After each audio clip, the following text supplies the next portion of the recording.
So good morning, everyone. We'll just take a few more minutes just to get more people to come into the webinar this morning, and then we'll start.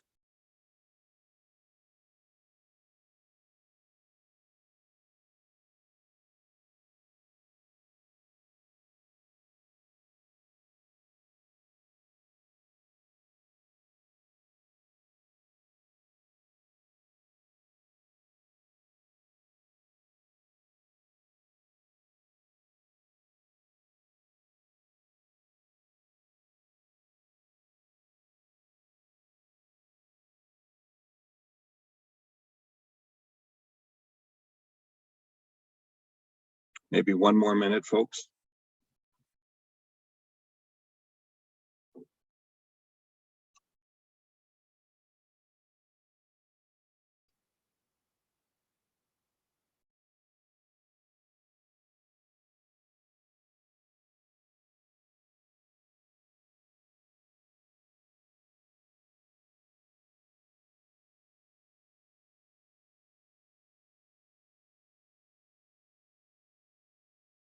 Okay, so it's going to be a fast minute. So folks, good morning. Thank you so much for joining the webinar today. My name is Louis De Palma. I'm the Vice President of SME Programs at the Ontario Chamber of Commerce, and I would like to start this webinar with the land acknowledgement. The Ontario Chamber of Commerce acknowledges the work that we do takes place on the traditional territory of the Mississaugas of the Credit, the Anishinaabe, the Chippewa, and the Haudenosaunee and Wendat peoples, which is now home to many diverse First Nations, Inuit, and Métis people. Our regional hubs and partners across Canada similarly gather on the traditional territory of many Indigenous nations who have cared for these lands since time immemorial. So in this webinar today, we're going to explore the importance of embedding equity, diversity, and inclusion into your business strategy and ways you can improve and track your organization's progress implementing EDI best practices. The session will address the current state of EDI and SMEs in Canada, the 6 dimensions to consider in your EDI strategy, and resources such as the diversity assessment tool. We do have ASL interpretation for this webinar, so if you need to access that, please do. It's my pleasure now to introduce Juan Marciai. He's the Director of Research and Special Projects at the DI Future Skills. So Juan, over to you. Thank you very much, Louis, for the land acknowledgement. Always very important. And thank you for the introduction, and welcome everyone. Really glad, really happy to be here today talking about this very important, very exciting topic. Now, next slide, please. So today, just before we get going, just to give you a bit of an overview of what we'll be talking about. So I will be sharing this presentation with my colleagues, Caitlin Svirko and Nancy Mitchell from the Diversity Institute. And we'll be basically setting up some context, right? And just explaining, first I'll just say a few words about the Diversity Institute and setting up a bit of that context for and the case for diversity before we get more specifically to talk about building an EDI strategy and some impacts. And then I'm really happy that we'll also have the chance to have a conversation with Lee Dale from Say Yeah, which I think will be a really great opportunity to illustrate a lot of what we'll be talking about. So first, just a couple of words about the Diversity Institute, DI, as we affectionately call it. So DI was founded in 1999, and one of the really interesting and powerful things about the work of DI is its commitment to social justice, but at the same time being really firmly grounded in the business case for diversity and inclusion, right? Coupled with this really ecological model for change, so understanding change around this area of diversity, really at many layers and how they interact with each other at the societal level, at the organizational level, as well as the individual level. So that is really core to the work of a lot of the work, the really diverse work that DI does. We have a team of over 130 full-time research staff, and really a broad network of partners in industry and community and government that really help activate a lot of that work. And by that work, I mean, just broadly speaking, research that we undertake to advance diversity and inclusion in the workplace, and really as a way of helping make that a key element of economic growth. We develop customized strategies, different kinds of programming and resources, and really are the research front for many very important initiatives, like we're the research lead for the Future Skills Center, for example. Also, DI is an ecosystem partner of the 50-30 Challenge, which is a federal government initiative to encourage organizations to advance gender parity, as well as increase diversity of equity deserving groups on their boards, as well as on senior leadership roles. Next slide, please. Now, if we're thinking about the future, right, and how it is that we would be best equipped to navigate those waters, I think it's really important to be aware of the changing environment of work, as well as more broadly, I think the changing environment of markets, right? So some of the elements that have come out recently, and a lot of research pointing out that workforce growth, for example, in Canada will be coming more and more through immigration, as it has already for some time. Also, Indigenous youth are the fastest growing segment of the population and of the market. And this will really have increasing kind of reverberations. Women control most of the purchasing decisions. And as many of the news on all fronts have been pointing out on health and on many other areas, the population is aging, right? Very a larger and larger proportion of the population. And what that translates into is, of course, greater awareness of invisible disabilities and of an increasing sector of the population that will be in need of accommodation. Also, another group where youth really is a very important element is a 2S LGBTQ plus population. And diversity really is becoming more and more front and center for many other kinds of activities, like export activities, as well as procurement from either from government or from large corporations. So next slide.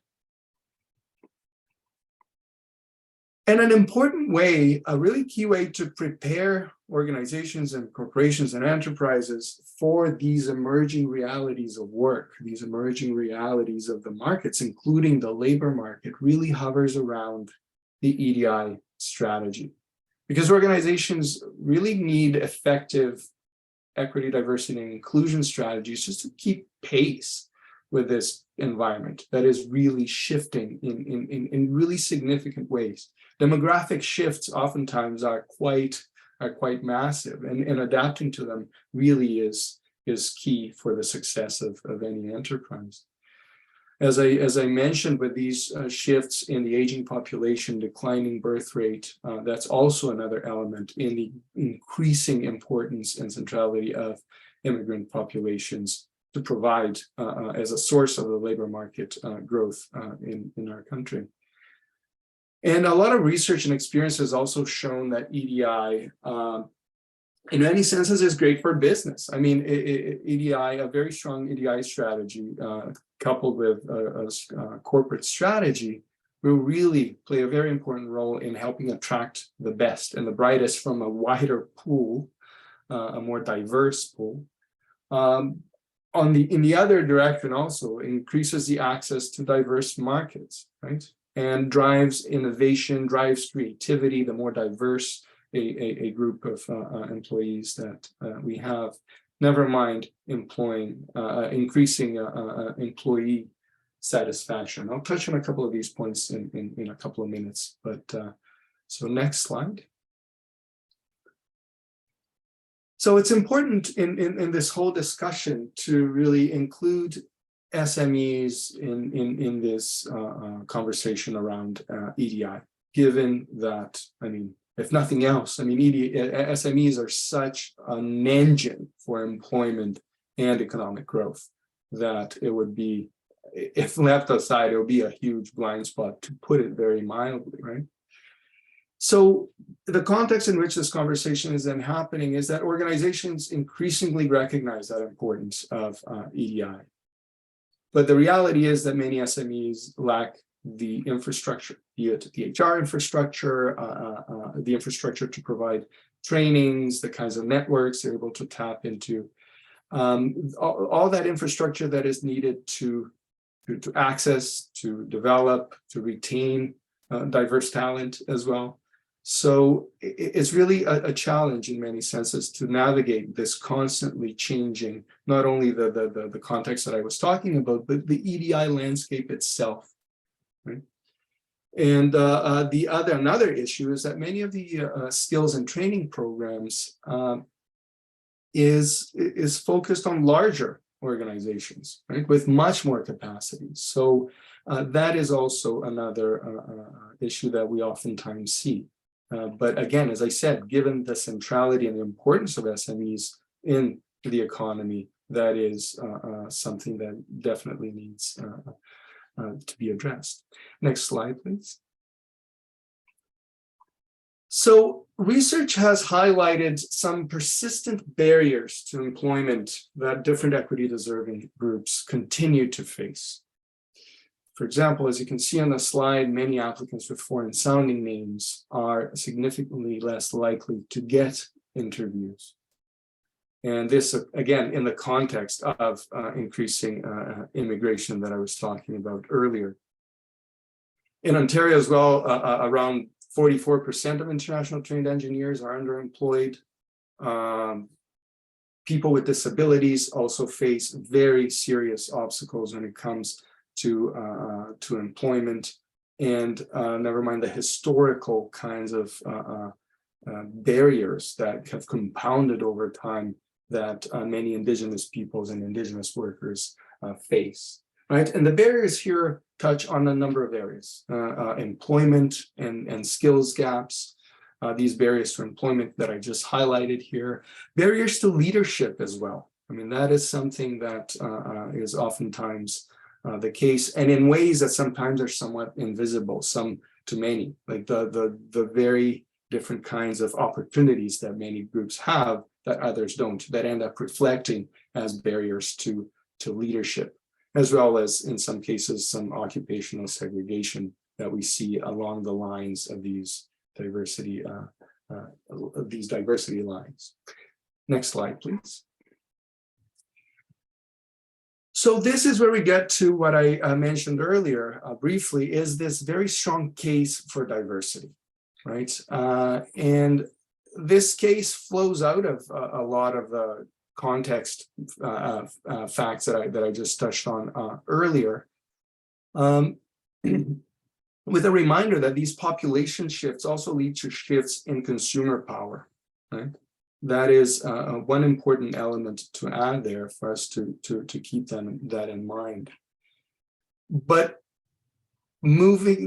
taking the diversity journey, to put it that way, right, to moving ahead on an EDI strategy really can have very, very positive impacts. Just to give a few examples before I pass the word to my colleague, Caitlin. Some diverse firms, some research has shown that diverse firms are really more effective in developing unserved markets, as well as international markets, right? Firms with more diverse leadership are, for example, 70% more likely to report that their firm captured a new market. EDI is increasingly on the eyes, on the radar screens of investors, of government grants, of procurement, as I mentioned earlier, from large corporations, from government. Also, more diverse firms may be more innovative, generating more income that is derived from new products or new services, right? Again, that creativity that I mentioned earlier. Research has also shown that organizations with gender diversity and policies or practices are really very strongly linked with employee retention, an issue that, again, affects many organizations. And finally, an EDI strategy really can help with mitigating legal and reputational costs, right? As well as current or future, that's also the other point, legislative or regulatory demands around this area, right? So better to be one step ahead than having to run after it. So I will end here my context setting and pass the word to Caitlin. Thank you. Thank you, Juan. Thanks so much for setting the context. And we've seen a lot about barriers to employment, why we have to follow the business case for equity, diversity, inclusion. Well, it's also good for business, but how do we make that operational? What does that mean for your business as an SME? So this is where we talk about building an EDI strategy, particularly with the diversity assessment tool. This is how we tie EDI to company strategy very, very specifically, make it operational, so easy to follow, as opposed to just something that's a little bit more blurred in terms of how you understand and how to operationalize various aspects of EDI in the workplace. We've also heard that many organizations, particularly SMEs like yourself, are experiencing skills and labor shortages, which ties back to barriers to employment. So EDI in this case would build onto that case and really fill those gaps. We also know that there's a lot of want to tap into new talent pools, but it's hard to find where to start. Markets are changing. Investors, customers, and government funders in particular are expecting companies like yourselves, SMEs, to have EDI at the forefront and at least considered throughout the business. Before we dive into this and further, just want to highlight that EDI is a journey. You don't have to be an expert right away. Take your step, move slowly, and by the fact that you're taking action, it brings you a lot further in terms of understanding what needs to be done. And once again, you don't need to be perfect, but taking action is more important than just thinking about it. And this is where we come with the 6 different dimensions of the diversity assessment tool, which you'll hear me call DAT or DAT through the course of this presentation. There are 6 dimensions, like I mentioned. We start with governance, leadership, and strategy, move on to human resource processes, values and culture, measuring and tracking EDI, diversity across the value chain, and outreach and expanding the pool. We'll dive into these in a little bit more depth with my colleague Nancy and myself. So we'll just move on to the next slide. Background on the diversity assessment tool. It was developed by the Diversity Institute at Toronto Metropolitan University. That's us. Wow, shocking that we're here doing this presentation with a range of partners to support organizations like yourselves to develop EDI strategy aligned to your business needs. So once again, very specific.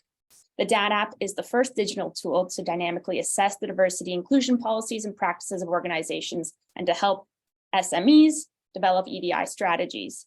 This is accessible and easy to use application that also shares customized knowledge, tools, and resources with organizations to help implement the strategies. So the DAT is kind of like a playbook. It has templates and examples to help companies, SMEs identify opportunities and take action to create sustainable change. So quick example, you get a question and you'll hear examples of questions throughout this presentation. You answer it as honestly as possible as part of your business, where you currently are, and then you would get a response in terms of what you could be doing to improve your strategy, and an example of someone who's doing it right. But at this point, I'm going to hand it over to my colleague Nancy to take us through the next slide. Amazing. Thanks so much, Caitlin. So I'll walk through a couple of the different dimensions of the diversity assessment tool. So what's encompassed in each dimension, and then what are some of the outcomes, the strategies and recommendations that you would get if you took the DAT. So the first dimension is leadership and governance, and this is really about setting tone from the top, ensuring people in all their diversity are present at the decision-making table, developing strategies, and modeling inclusive behavior. So like Juan mentioned, strategy development with clear priorities and goals that can be reviewed regularly is really crucial for success. We also know that embedding your strategy within your organization's corporate or growth strategy helps with success. So rather than having your EDI priorities and goals and targets as something that kind of exists on its own, baking it into your growth strategy, your corporate strategy really ensures longevity, and it ensures intention. And I think this is something that organizations of any size can really adopt. So if you're an SME, for example, presumably you have a growth strategy of some short-term goals that you're aiming to achieve, as well as some long-term goals. And so if you embed EDI considerations within these measures from the get-go, it ensures that EDI is really seen as foundational as your organization grows. Coupled with strategies is leaders really affirming their commitment towards EDI, both internally and externally. So in the DAT, for example, you may encounter questions like, do board members or senior leaders proactively communicate the importance of diversity? And this communication piece, I think, is really crucial because it sets, like I said, the tone from the top. It sets the intention, and it also models that inclusive behavior. So, for example, a best practice might be an organization like Microsoft. I think that they have shared the importance of EDI from their leadership, both internally, so through company-wide emails explaining their commitment towards racial justice, for example. Next slide, please, Caitlin. So a really key way that I think organizations can set that tone from the top and also ensure diversity within the decision-making table or at the decision-making table is by signing on to the 50-30 challenge. And we touched on this a little bit in the beginning, but the 50-30 challenge is a challenge developed by the Government of Canada. It's a voluntary challenge, and it's open to organizations across Canada, organizations of all sizes and types and industries and sectors.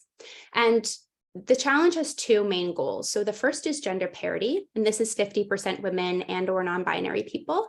And the second goal is 30% of equity deserving groups, and I think the groups are listed on the slide, on boards and or in senior leadership roles.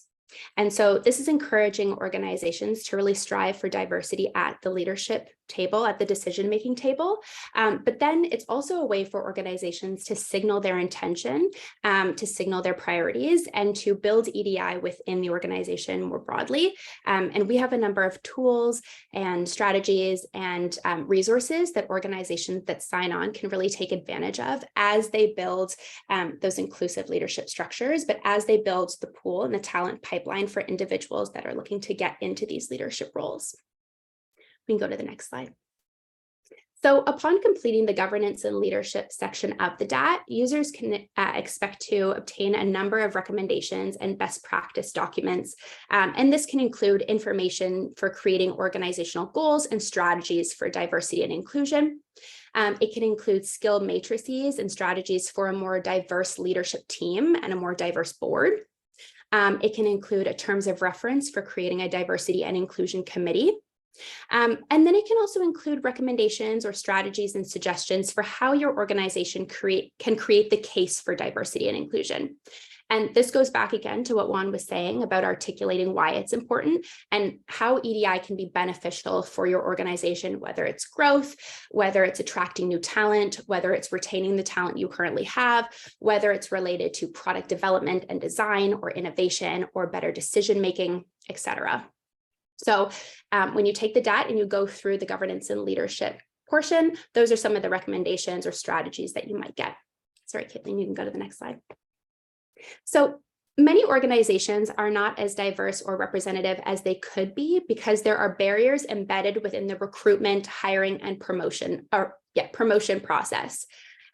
So barriers can be found within the HR organizational process, and therefore it's really critical to look at the process as a whole. So looking at your job postings, for example, looking at how broad or how narrow your candidate outreach process is.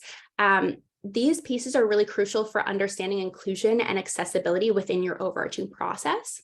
And so a key question in the DAT might be something like, do job postings encourage members of equity deserving groups to apply for the role?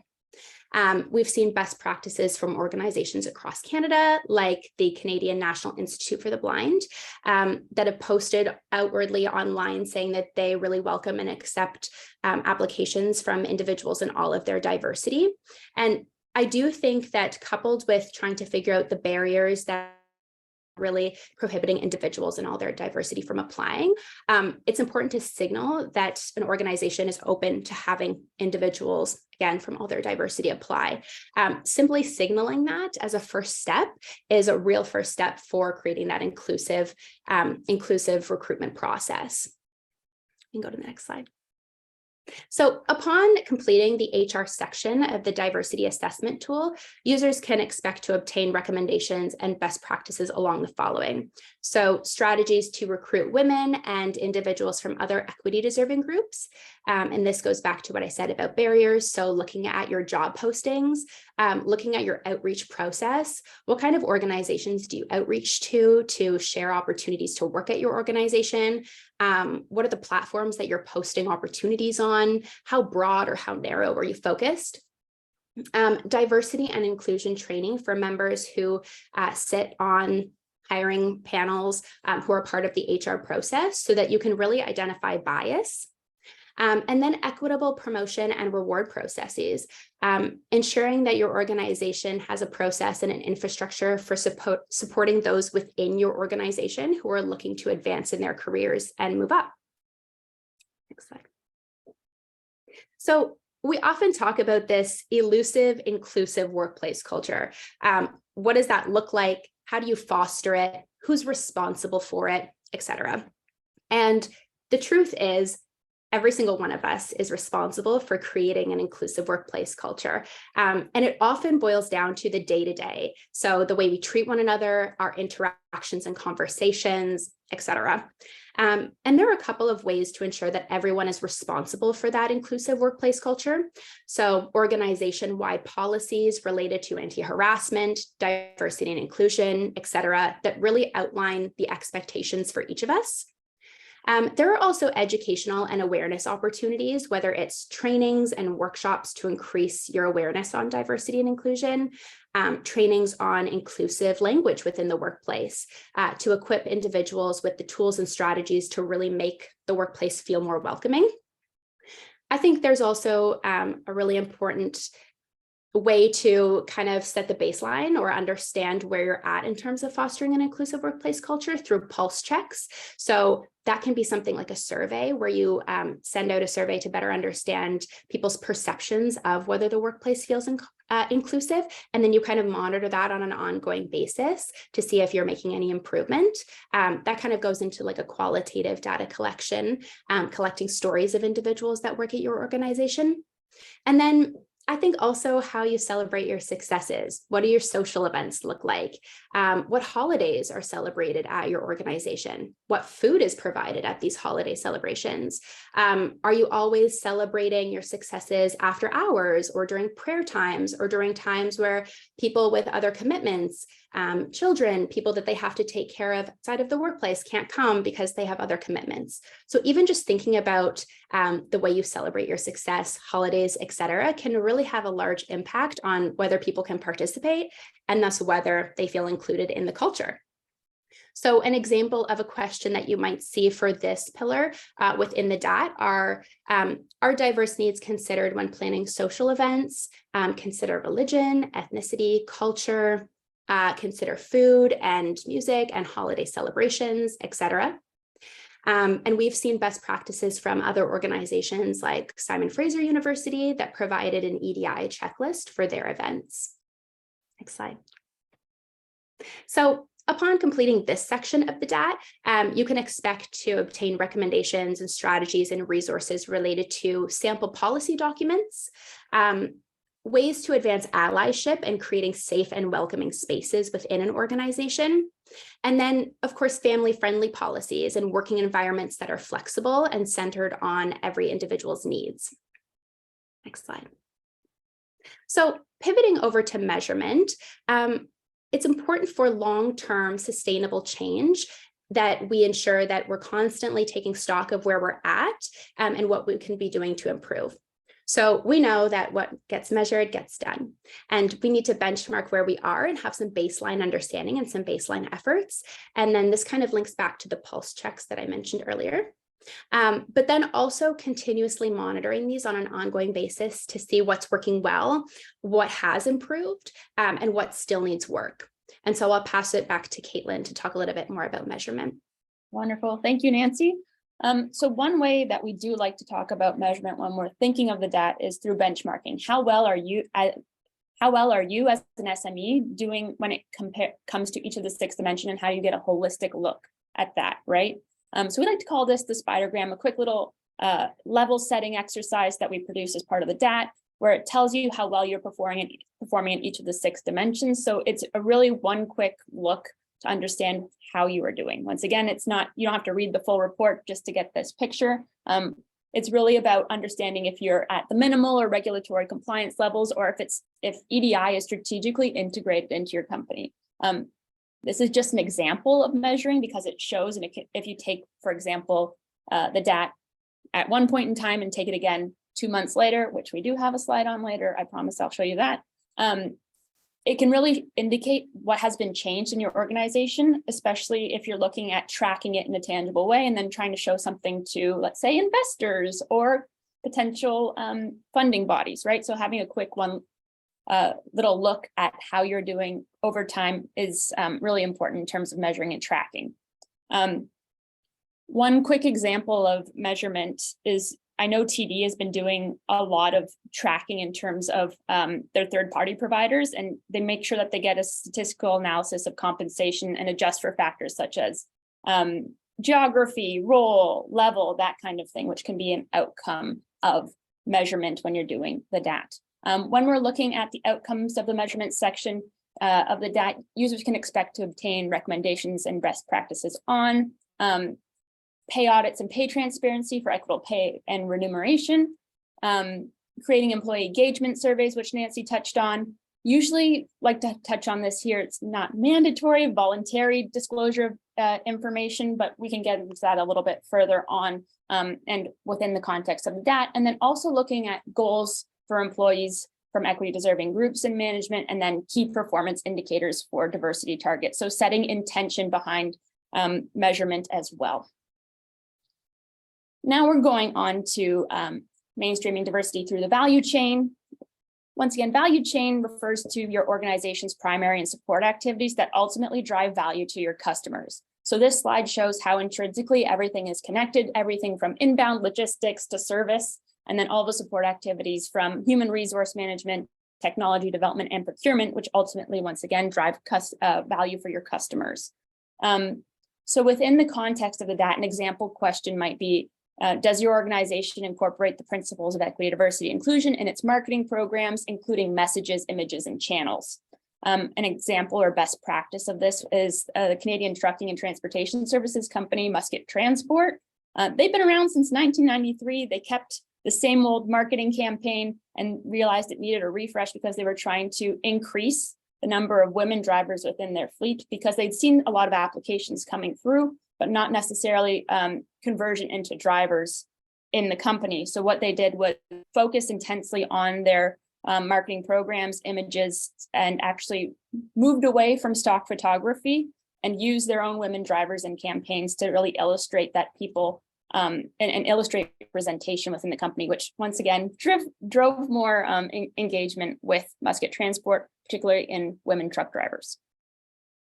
Quick little example. The value chain outcomes. So upon completing this section of the DAT, users can expect to obtain recommendations and best practice documents on diversity in procurement, product and service development for diverse audiences, considerations for removing stereotypes on diverse groups and marketing and communications materials. So thinking of it from a strategic and very thoughtful intent point of view, and customer service for diverse groups.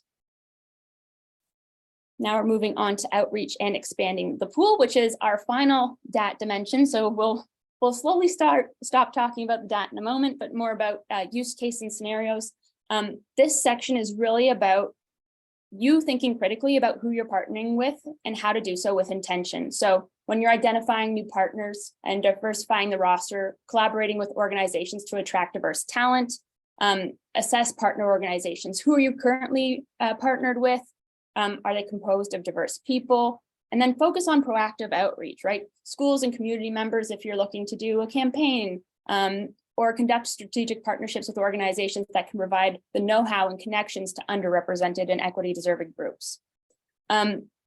Following on from the value chain, bring in inclusive design principles into outreach and capacity building initiatives by inviting representatives from diverse stakeholder groups to join in the process. So it's really about inviting folks to the table and building that pool of talent and things like procurement and supply chain diversity.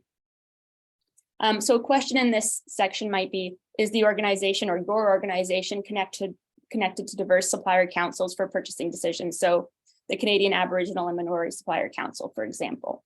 And then a best practice would be RBC. So supplier diversity at RBC, they have a policy and goals specifically attributed to supplier diversity within the company. Expanding the pool outcomes. So upon completing this section of the DAT, recommendations and best practice documents are provided on things with about partnerships with professional organizations to improve representation of equity deserving groups in the sector, communicating the importance of diversity inclusion with its stakeholders, engaging with youth, schools, and community, and then really focusing on corporate social responsibility, which, like we said at the beginning, is really a focus of investors, especially if you're thinking of that for your SME. Now we're coming towards the end. So this is really just focused on implementing the EDI strategy. So the results of EDI initiatives should be measured, like Nancy mentioned in the measurement section, unless the effects of the newly introduced policies and procedures are tracked. It is very difficult to understand how successful those initiatives are in promoting an EDI inclusive workspace. Surveys and interviews opted into by employees may allow for benchmarking against industry standards and your own past results, and also use data to understand discrimination and to help you devise strategies that will address bias and understand if the interventions are working or if they aren't. We will dive into examples of impact today, just so you can kind of understand where we are. We've tested the DAT with over 100 SMEs.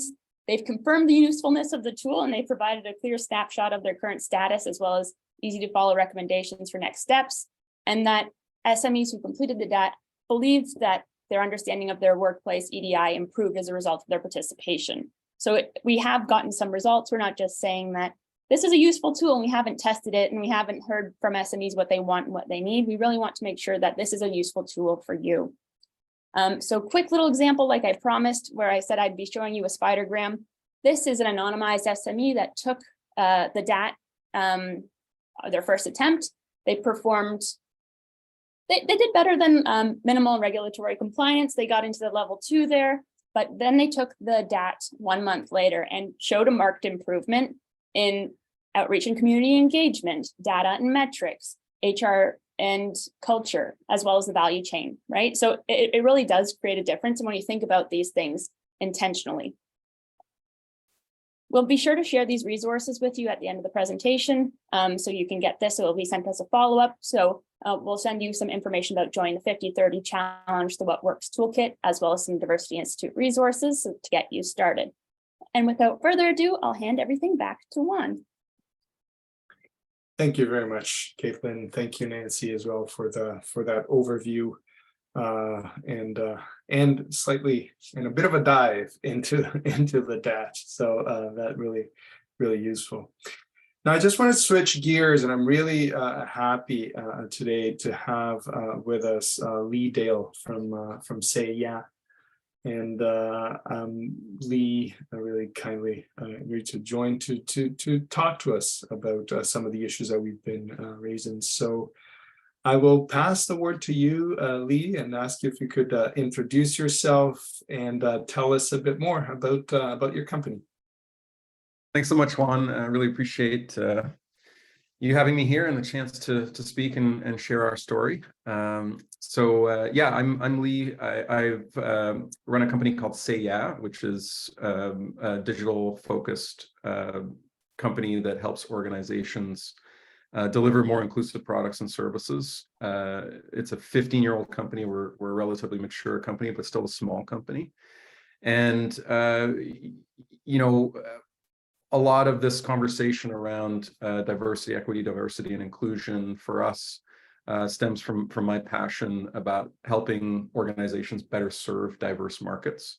So Juan, you mentioned a little bit earlier, kind of the makeup, especially in Canada, of how much diversity there is across the country, and all of us who have small businesses, if we're trying to serve Canada, trying to serve even regional, local, or looking to do exports.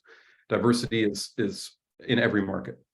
And so that is something that I'm really passionate about. And then with Say Yeah, over the course of our 15 years, we've kind of matured and evolved our organization as well, always with a digital lens.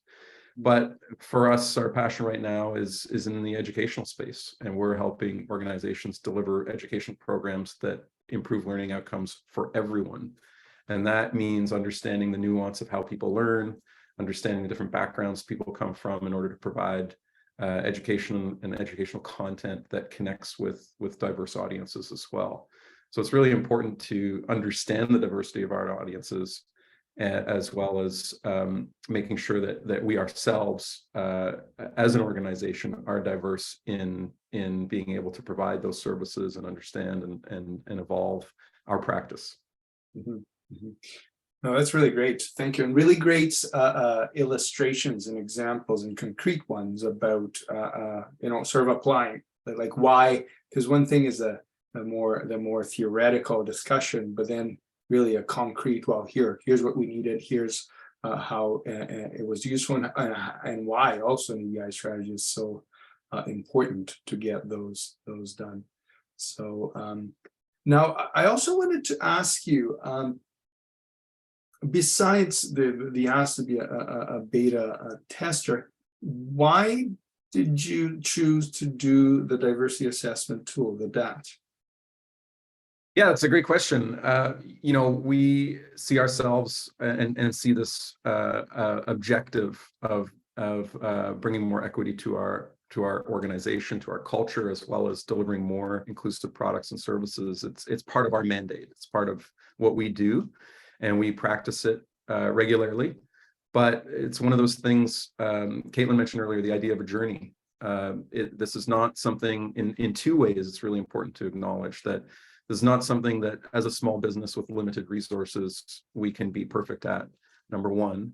And number two, it's an evolving journey. Cultures shift, marketplaces shift, and these are things that require an ongoing practice and evolution of that practice to be better at.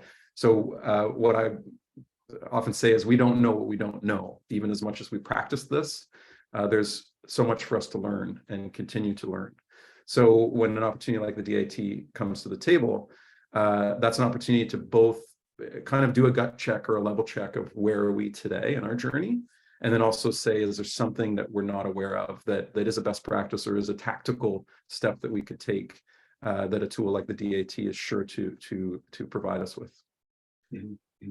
No, that's really great, and a really great point. The world doesn't work in snapshots, right? I mean, it's not static. It does keep on changing, and that. And I'm glad that you highlight also that dynamic aspect of it, right? Because I mean, an assessment tool, oftentimes we think of it as like, that's like a test, and it's that snapshot, but really that other element of, here, take a look, but also as an element of monitoring, right? That I think that is a very, very important point to also keep in mind. It's not like, okay, they're done. I mean, it will defeat the spirit of it, right? The checking the box, like, there, did it, that's it, right? So that element, I think, from what you just shared, I think is really important. But I wonder if you could also just share a bit more generally, or either generally or more specific examples about what you got from that experience, right, of doing the DAT. Yeah, absolutely. Happy to share more. I think, foundationally, I get back to the idea that from our perspective, from my perspective as a leader of the organization, EDI, equity, diversity, inclusion, is a competitive advantage that we want to both take advantage of, but also for other organizations who are maybe on the fence, it's an opportunity that if you don't follow the path, you can be disrupted. Your competitors can disrupt you. And so for us, that's the message that we kind of share, is what is the business benefit of EDI.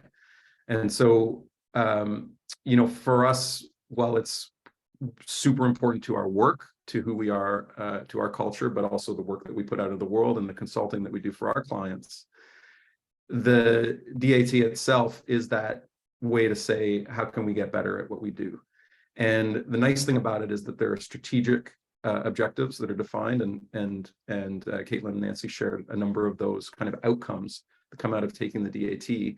Some of them are high level, but there's also tactical steps that you can take.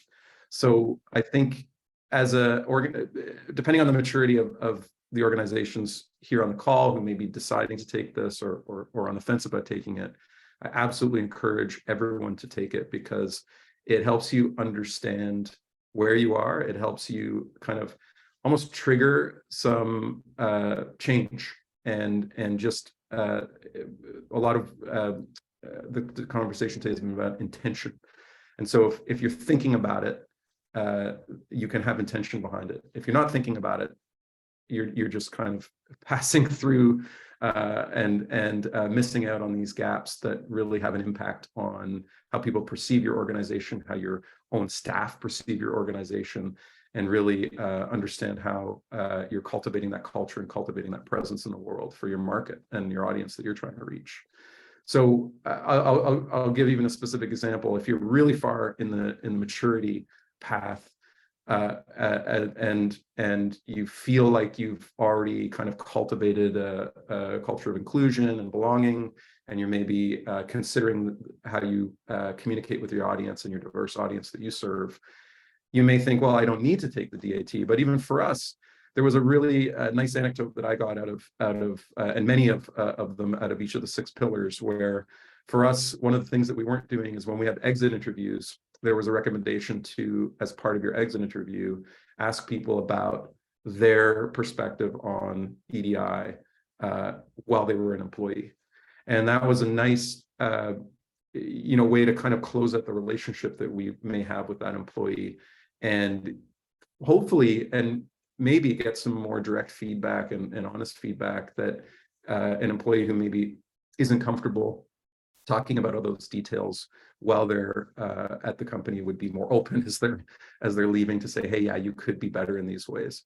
So that really narrow tactical insight was really profound to me, something that we were missing.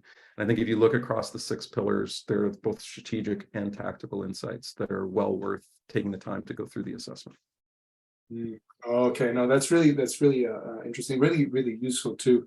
And would you say on the point that you just made in terms of the best practices and whatnot that you're given, the degree to which they are, I mean, for lack to make up a word, templatable. I mean, like, and useful in the sense of making them either translating them into something concrete. I mean, would you say that's part of what that experience was like? Yeah, absolutely. I think the 6 pillars are pretty well defined. Kind of when you think about as an organization, you have an operational model that's internal, and then you have the external aspect of how your business, your organization is perceived, the products and services you're putting out into the world, how you're connecting with communities.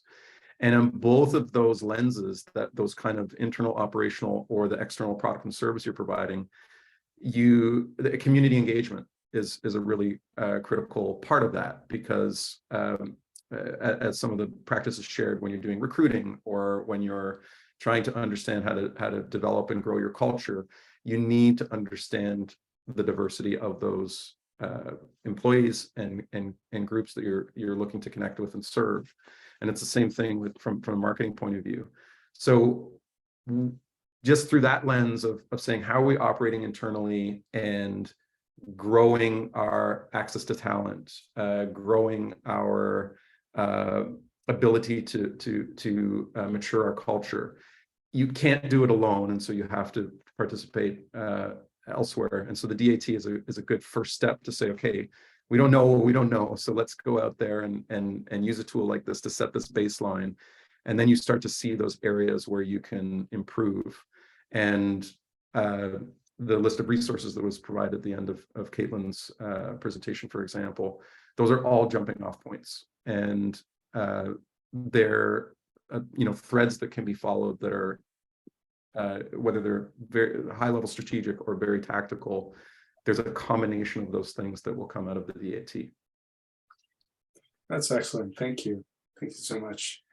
I just wanted to, just one last question. If you had anything else that you'd like to tell others that especially other enterprises, small like yours, that may be considering, taking the DAT.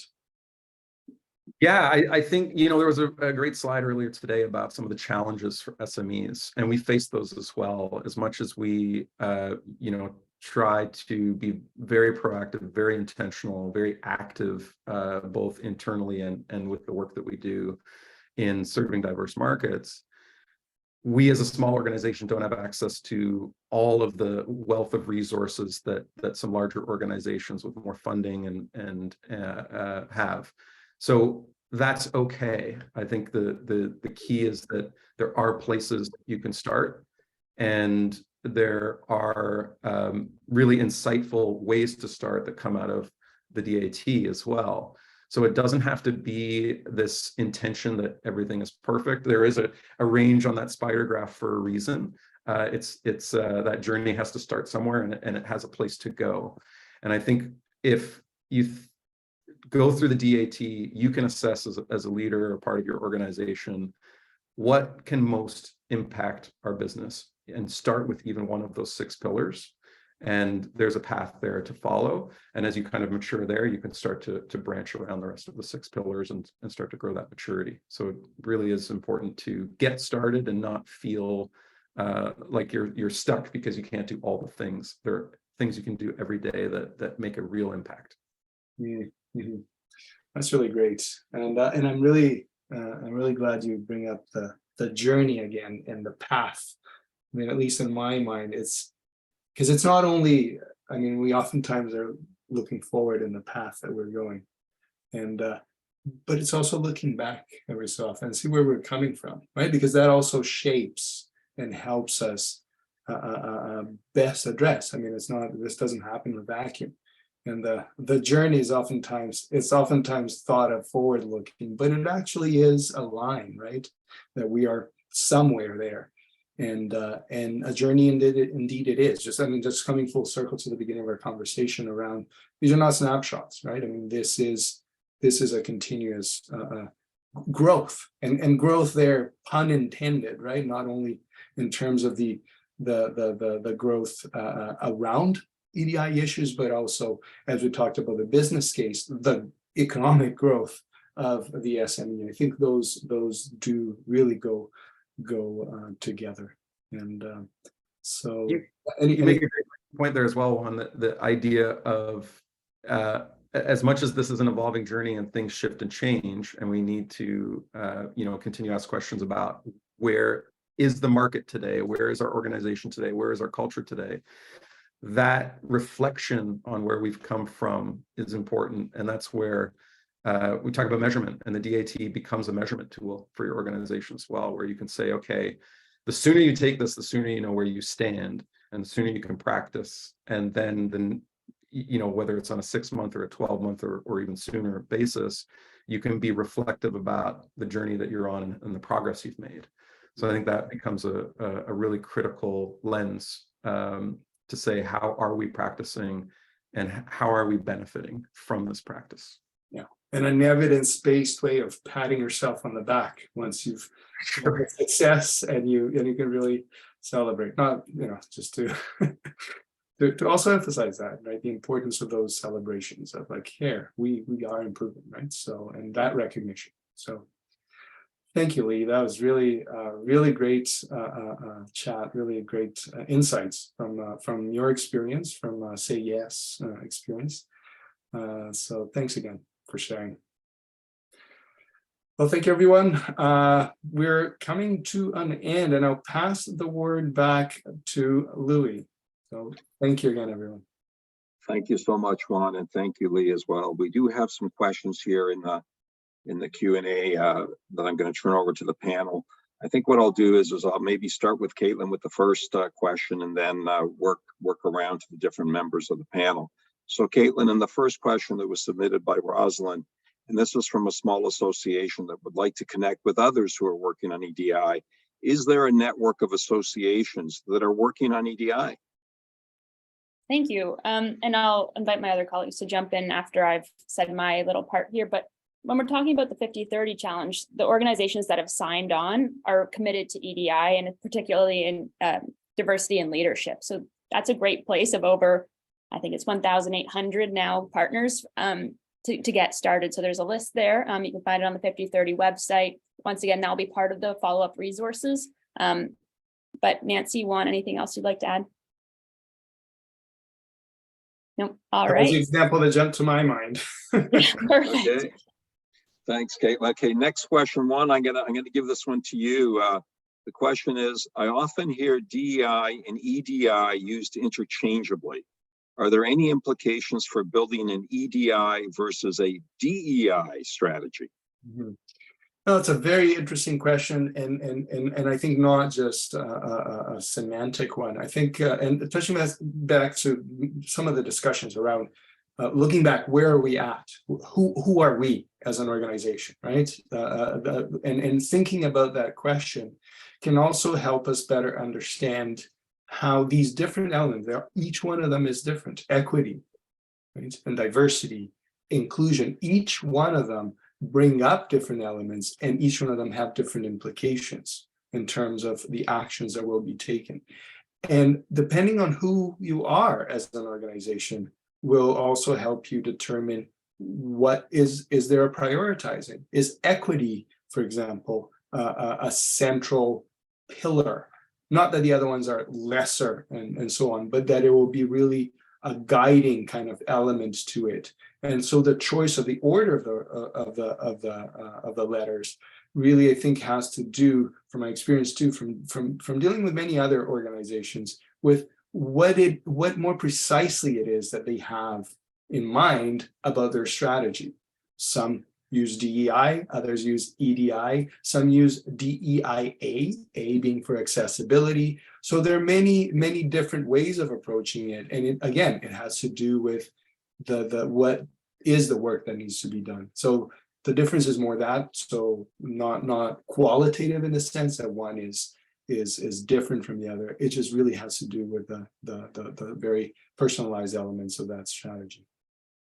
Thank you for that one. That was a very nice explanation of the two. Last question in here, maybe I'll turn this over to you, Nancy. Can the DAP be used effectively in larger enterprises as well? Yeah, I think definitely. I think that, 500 organizations with 500 individuals or less are kind of the ones that typically take the DAT, but nevertheless, we do offer custom work for larger organizations. But I'll pass it to Caitlin, as you may have some more insights. Yep. So right now, like we mentioned, we are targeted at SMEs just because our examples and best practices are very much targeted to that point in the journey of a company. And Nancy did allude to the fact that we do custom work for larger organizations because they vary quite significantly, especially if we're thinking industry, what processes are set up, et cetera. So if you're interested in learning more, you can always contact us at DI and we can look at something for you. Well, thank you very much. I see we're running up against time here.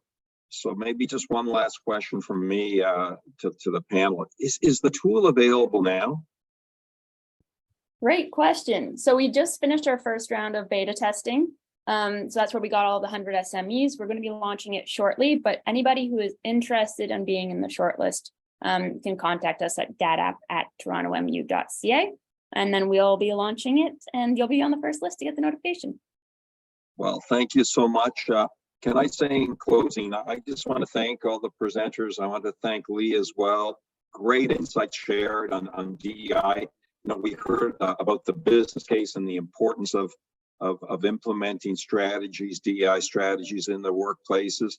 I think I'm really excited to hear that this tool, was specifically developed for SMEs, but can be used by larger organizations as well. But that's important because much of the information and the work and the focus has been on larger organizations in the past. So I'm really excited, because we work with SMEs all the time at the Ontario Chamber of Commerce. And I think this tool will be very welcome by them as they, do an assessment and then work through their DEI strategies, because we know the importance of it. The talent gap is here. the net new is definitely coming through immigration. So it's really important that we take a look at what we're doing in our organizations. And with this digitized tool is certainly going to help the businesses to move into the space, break down those barriers to inclusivity, and get some of those benefits, such as that you talked about, that broader talent pool, the greater employee retention, the improved innovation and creativity. And we know that all those things really help a business's top and bottom line. So I just want to thank everybody again, the participants who came to the webinar today, and to all the panel members, just thank you so much for an excellent presentation. Okay, folks, goodbye. Thank you.